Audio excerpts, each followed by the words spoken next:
Hello America and welcome to POTUSwatch One-on-One for Sunday, February 5th, 2017. Tonight we discuss the events of Sunday, January 29th through Saturday, February 4th. And now, joining us from San Mateo, California, POTUSwatch correspondent Ilia Shrago. Hello Ilia. Good evening, David. So, this week Donald Trump has slowed down the pace a little bit, I think. We've had fewer executive orders, but there's still plenty to talk about. Well, I wouldn't so much say he has slowed it down. He has had it slowed down for him.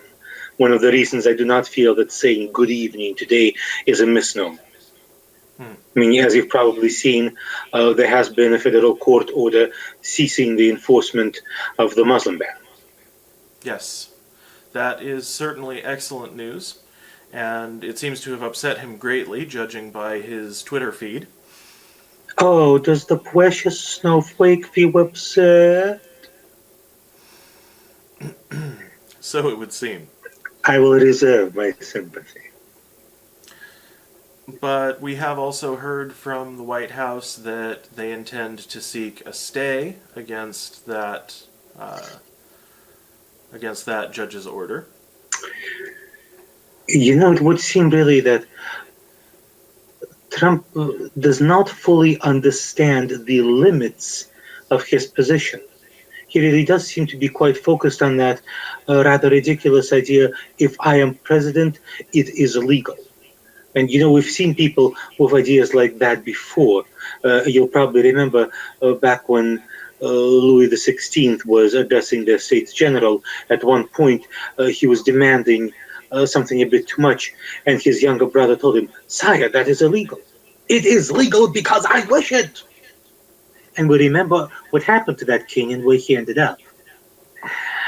Today, and really over this week, but today I think particularly, Donald Trump has had it brought home to him, poor baby, that he's not in fact all powerful.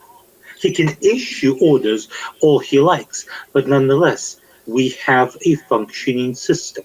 We have courts, we have judges, we have a code of law, we have a constitution, and he can issue all the orders he likes. They will not be enforced if they go against those laws.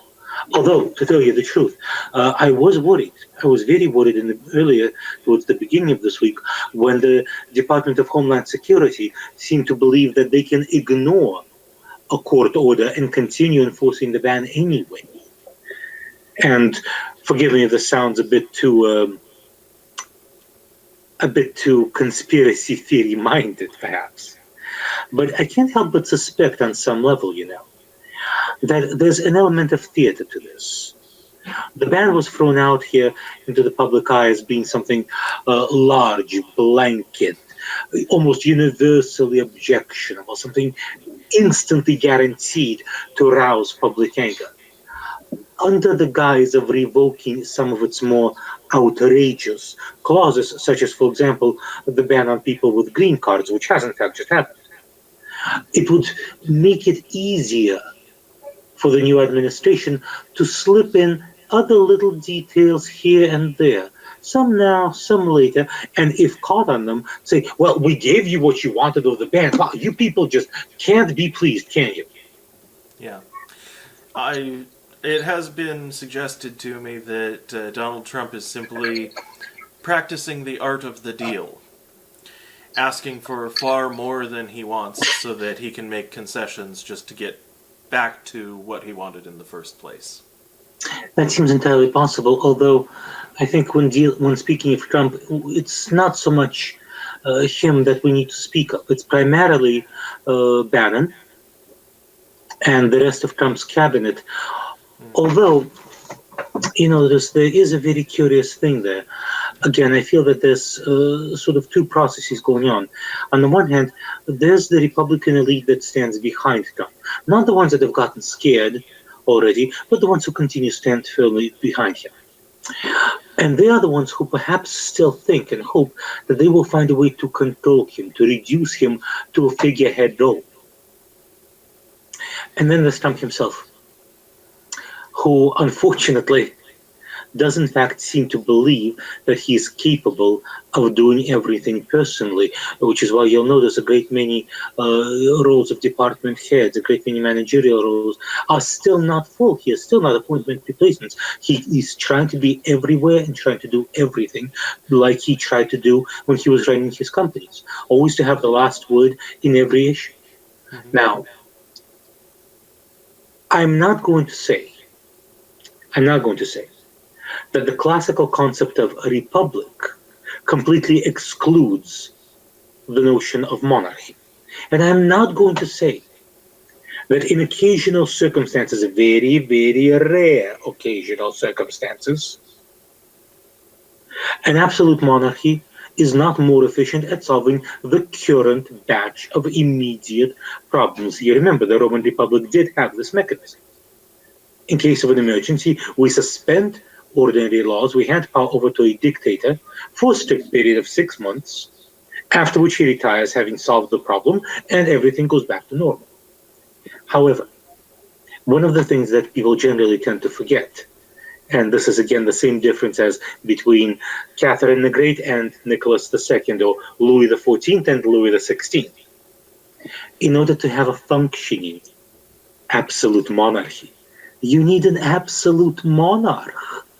You need someone who is actually capable of handling that enormous load of work and responsibility. Mm-hmm. Some people are capable of it. Some people take on that workload gladly and maintain the burden capably. Louis XIV could. Augustus could.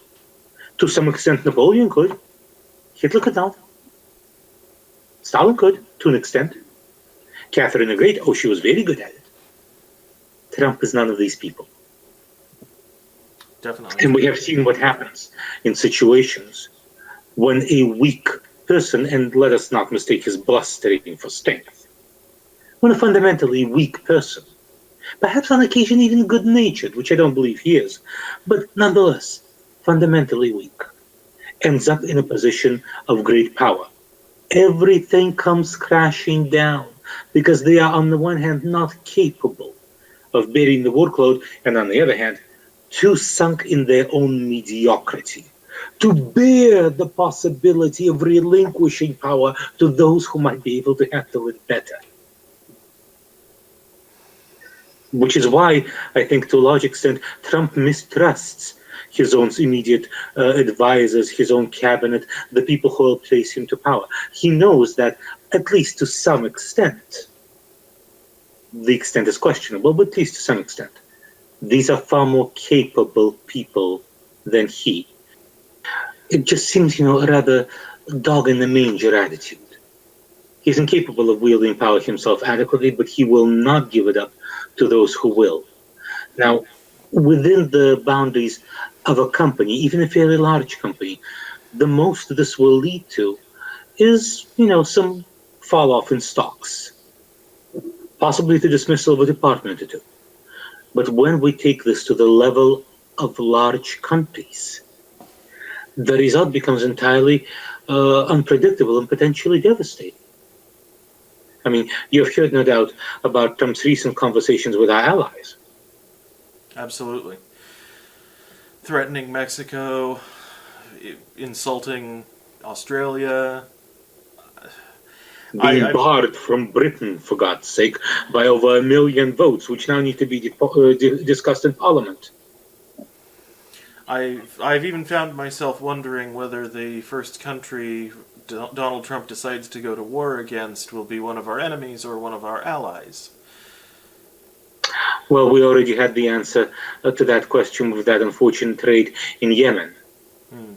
Now, the raid, to be fair, was prepared and planned under President Obama, going in at exactly the time they did, with as little backup information as they did. That would seem to be more the responsibility of the current administration. Mm-hmm. And as we know, of course, the entire thing was a disaster. Yes. No objective was reached, and instead, over 30 people died, including children. It was a tragedy and a fiasco. As Talleyrand had it, it was worse than a crime. It was a mistake. Mm-hmm. But in terms of the speed with which the administration is moving, I think we've seen a slowdown this week. There were many fewer executive orders and presidential memoranda in Trump's second week than in his first week. I rather wonder if someone hasn't finally managed to bring it home to him that he cannot simply keep doing what he is doing, and he needs to slow down and get a handle on the situation. That's one possibility. A couple others spring to mind as well. I'm wondering if possibly he wanted to make a show of strength at first and put into place as many things as he could on his first week, try and appeal to those voters who are still his base in showing that he's delivering what he promised. Alternatively, I'm wondering if perhaps the shock events that took place in his first week were done for effect, and now he's just backing off and waiting for the American people to acclimate to the new normal before the next round. I wouldn't be surprised entirely if it was the latter. I really wouldn't. And that's particularly if he remains in close cahoots with his entire cabinet and his backers. But I think to some extent there's something much more basic happening. Something that happens really every single generation of human history, which we are to some extent accustomed to, but this time it's happening on a more noticeable level. What's more, now it's happening at a time when our generation, yours and mine, is finally witnessing it and getting the full blast of it. So we pay more attention. Every generation that lives on Earth intends to leave the world a better one for its children. It's just that people understand rather different things by this. Mm-hmm. For some, leaving the world a better place is earning enough acclaim, doing enough, being enough, that you earn a place on Mount Rushmore.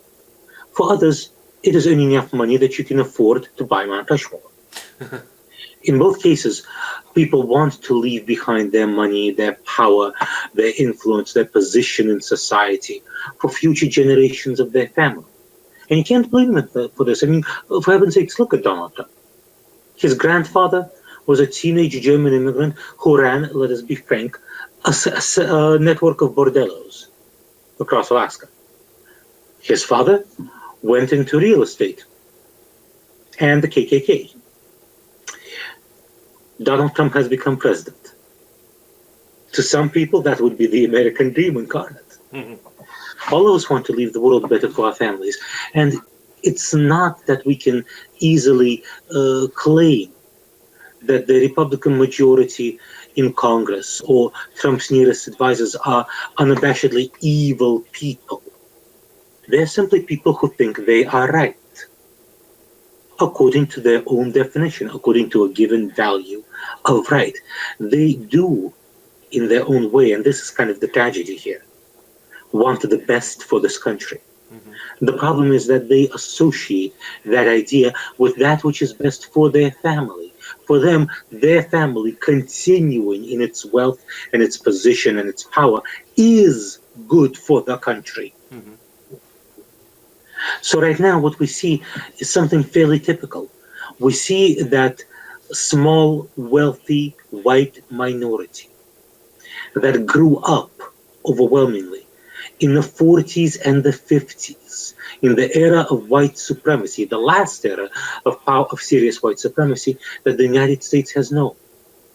They grew up on the stories of their fathers and uncles and grandfathers who had made it big during the Gilded Age, when capitalism was practically unchecked, when the black population was in the ghetto, the women were in the kitchen, the gays were in the closet, and the wealthy white male ruled this world. That, in a sense, is what they are desperately, I think almost subconsciously, trying to bring the country back to, that which they perceive as the Gilded Age, before World War II and before the Civil Rights Movement and the women's movement all ruined it for them. They see all the social changes in the United States over the last half a century as a fallback from that era of grace and magnificence. In a sense, in a rather larger sense, it is almost entirely too understandable and would almost inspire, well, maybe not sympathy, but a certain amount of pity. All of us age, and it is natural for all of us eventually to wish to see not the world as it had been when we were young, but to see a world that we could perceive with as much wonder and delight as when we were young. It is not even so much to change the country back to its version of the 1920s that these people want. It is to restore their memories of it. Again, this would cause a certain amount of sympathy, perhaps, or even pity, but we are talking about the fates of hundreds of millions of people. And however much they may disapprove of these changes, they happen. We must always perceive history from the point of view of that which already exists. There's no point saying that the time wasn't right for women to have the vote, or the time wasn't right to open up segregation, or the time wasn't right to allow Jews into country clubs, or the time wasn't right to allow the LGBT community out of the closet. It happened. Therefore, the time had come. Deal with it. You cannot take it back. And so, in the meantime, going back to the idea of wanting to protect their idea of what's right, of what will make the world better for their children, what will bring us back to the ages that they long for, Donald Trump has appointed Neil Gorsuch, a deeply conservative judge, as his nominee for the Supreme Court. Do you have any views on that appointment? I'm of two minds. I was, like I think many of us, rather unhappy last year when the Republicans in Congress blocked the nomination of Mr. Garland, President Obama's nominee for the Supreme Court position. I considered that their actions were entirely unconstitutional and invalid. I don't believe I'm the only one to hold that point of view still. No. The problem is now, I am very tempted, David, to find myself in sympathy with those Democrats who suggest that the same should be done to Donald Trump's nominee, for two reasons. On one hand, it is not desirable to sink to the level of the Republicans' behavior in that debate. And secondly, Obama was only in for a few more months. Trump potentially is in for 4 more years. Can we really envision leaving the Supreme Court in an 8-person situation for an entire 4 years? Think of the number of potential crises that could build up. On the other hand, can we really imagine the potential disaster that would ensue if a severe religious conservative were to gain a vote on the Supreme Court? The progress of civil rights in this country would very quickly, I fear, be thrown back decades. Already, Trump has announced that he intends to demolish the wall between church and state, as it were, by once again allowing churches to back political candidates while not paying taxes. We can imagine, I believe all too easily, which candidates the churches, particularly the heavily attended mass public churches in the southeast of the country, would claim. Yeah. It's very troubling, but at the same time, as you say, it's also troubling to have sympathy for Democrats who want to behave in the same way that the Republicans behaved last term when we were decrying the Republicans behaving that way. Exactly. So you see, again, it's not a question of both sides being evil or both sides being right or wrong. The Republicans feared a Democratic nominee. Yeah. And now the Democrats fear a Republican one. And it's my understanding, now I haven't done as much research into Neil Gorsuch as I intend to. I've only scratched the surface there, but from what I've been hearing, he is very qualified for the position, regardless of whether you agree with his politics or not.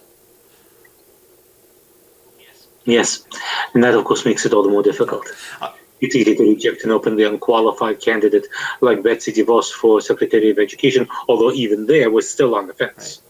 Given It's a question of a couple of votes. given his nominees for cabinet, I was not expecting that he would nominate somebody qualified for the Supreme Court, and that makes it a lot more difficult to oppose his nominee.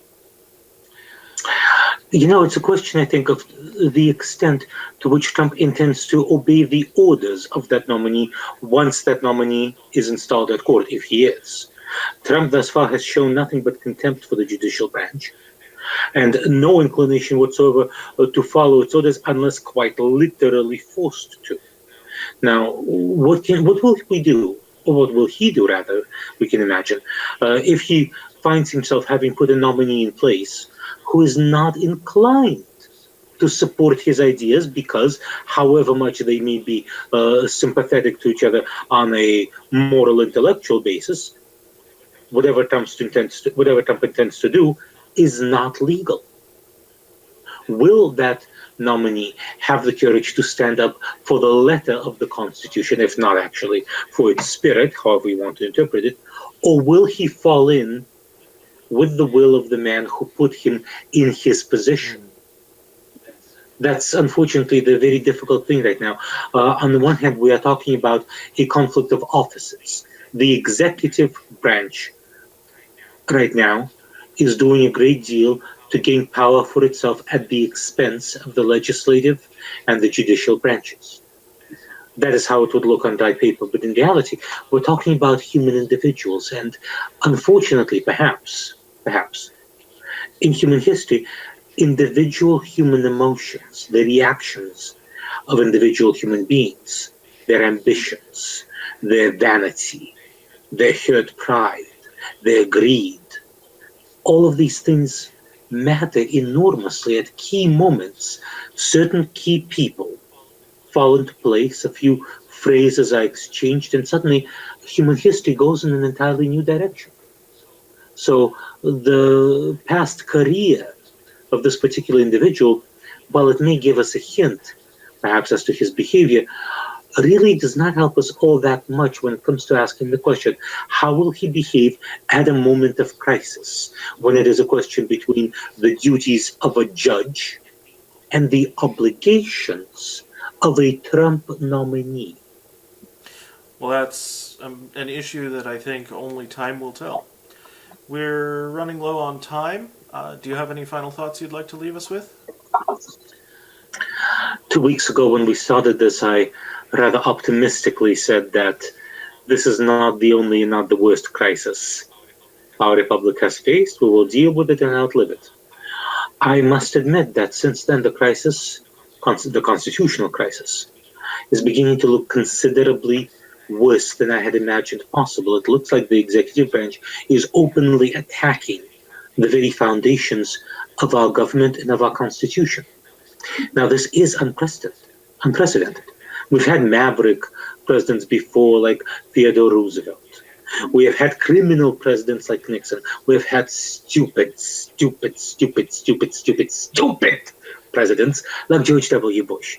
But we have never yet had a president who would have actually seemed to have made a target of the established structure of power.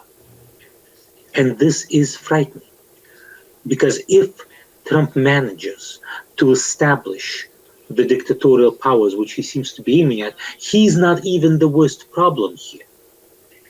Dictators with no brains have all the life expectancy of a glass hammer. The problem is going to be that after he is dead, someone else will be able to seize that power and then use it legally.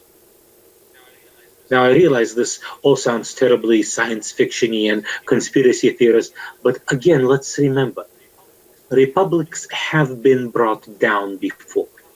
Governments have fallen before, and in 476, on August 10th, Rome in the morning had seemed entirely stable and peaceful, and nobody foresaw anything like it falling around 7 p.m.